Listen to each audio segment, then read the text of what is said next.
Assalamualaikum warahmatullahi wabarakatuh. Perkenalkan, nama saya Sajaratul Tanija dan teman saya bernama Armita Anggi Dwi Angelia.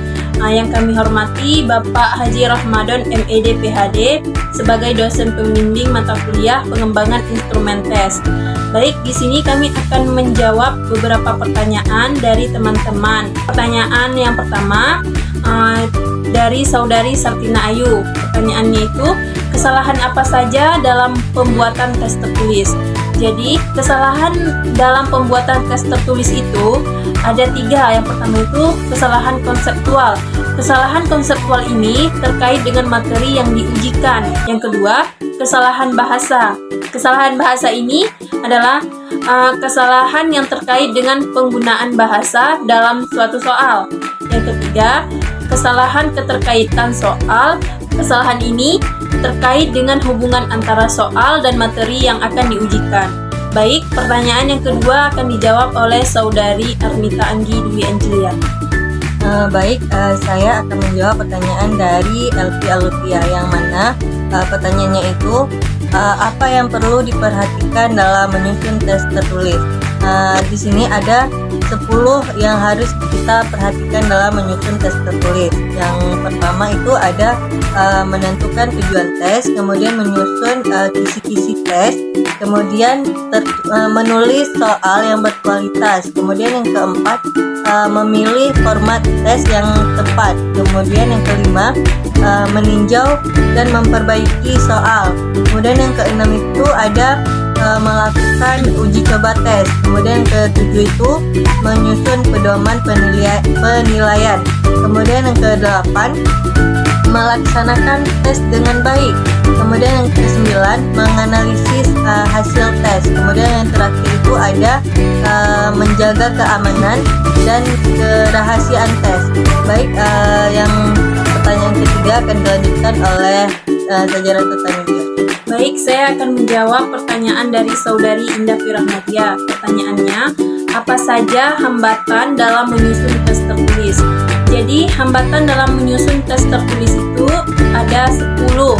Yang pertama, menentukan tujuan tes yang jelas dan terukur. Maksudnya, hal ini penting untuk memastikan bahwa tes tersebut relevan dengan materi pembelajaran dan mampu mengukur pencapaian siswa secara akurat. Yang kedua, memilih format soal yang tepat. Ada berbagai jenis format soal seperti pilihan ganda, jawaban singkat, uraian, dan esai. Yang ketiga, merumuskan soal yang jelas, logis, dan bebas ambiguitas. Soal yang tidak jelas atau ambigu dapat membingungkan siswa dan menghasilkan hasil tesnya itu tidak valid. Yang keempat, memastikan tingkat kesulitan soal yang sesuai. Soal yang terlalu mudah atau terlalu sulit dapat membuat tes menjadi tidak efektif. Yang kelima, menjaga objektivitas penilaian. Penilaian tes itu harus dilakukan secara objektif dan tidak memihak, sehingga hasil tes dapat mencerminkan kemampuan siswa yang sebenarnya, berarti harus adil. Yang keenam, memanfaatkan waktu dan sumber daya yang tersedia secara optimal. Menyusun tes tertulis ini membutuhkan waktu dan sumber daya yang tidak sedikit. Oleh karena itu, perlu dilakukan secara efisien dan efektif. Yang ketujuh, mengatasi kendala teknis.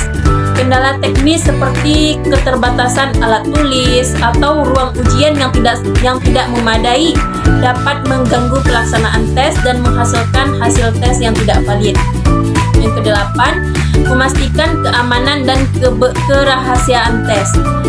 Tes yang bocor dapat membuat hasil tes menjadi tidak valid. Oleh karena itu, perlu dilakukan langkah-langkah untuk menjaga keamanan dan kerahasiaan tes. Yang kesembilan, menganalisis hasil tes secara efektif. Hasil tes yang telah dikumpulkan perlu dianalisis secara efektif untuk mendapatkan informasi yang bermanfaat tentang pencapaian belajar siswa. Yang selanjutnya, menindaklanjuti hasil tes. Hasil tes ini dapat digunakan untuk memberikan umpan balik kepada siswa, memperbaiki proses pembelajaran, dan membuat keputusan tentang program pendidikan. Baik, sampai di sini saja hasil jawaban dari kami. Bila ada kesalahan, kami mohon diperbanyak maaf. Sesungguhnya kesalahan itu datangnya dari kami dan kebenaran hanya milik Allah. Kami akhiri. Assalamualaikum warahmatullahi wabarakatuh.